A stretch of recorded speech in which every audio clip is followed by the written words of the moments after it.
Hey, New York City Republicans, where are you? Why are you asleep at home and in bed? And you've been asleep and at home and in bed since 1949. So let me just give you the very quick headlines here. Democrats have controlled the New York City Council since 1949. Now, I realize politics today, 75 years later, 76 years later, is different than it was back in the late 40s, 50s, and 60s, because there were Republican mayors, there were legislative bodies that compromised with leadership, and the city progressed. But here's why I bring this up.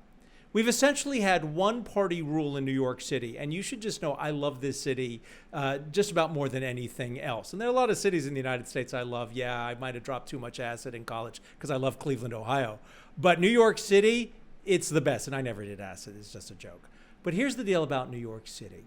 People in New York City, and I have friends. I have one friend. He's a Republican. He was the first openly gay person to run as a Republican for city council. That was about 20 years ago. He lost. But Democrats and Republicans are all complaining about the same things in New York City. You go to a CVS, you go to any store, it's behind lock and key. People, although crime is overall down, people don't feel safe in the city. There are all kinds of quality of life issues going on. The rent is too damn high. They've been saying that in New York going back to the late 1800s. But once again, let's talk about now. Because the person I believe is going to be the next mayor of New York City is a socialist. He's a member of the Democratic Socialists, and we won't get into whether his policies are right or wrong. But the only question I have is, how are you going to pay for this?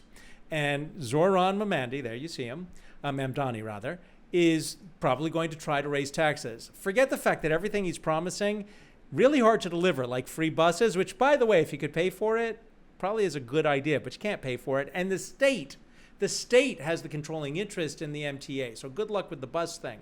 But then he's talking about freezing rents. We have 1 million apartments in New York City, which has a housing crisis.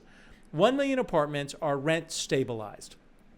He's talking about freezing rents for those 1 million apartments. That's 44% roughly of the apartment stock in New York City. Now let's talk about this.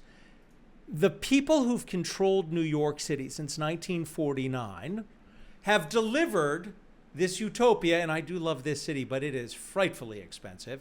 They've delivered this to us, and now, since it's having some problems and not working, they're promising to go even further to the left. How's that going to work out for you? I mean, one-party rule does not work. And that's what the purpose of saying, hey, Republicans, where are you? This is low-hanging fruit. How can you not capitalize on this? People are pissed off about the quality of life issues. You got to go into the drugstore and ask someone to get you the shaving cream.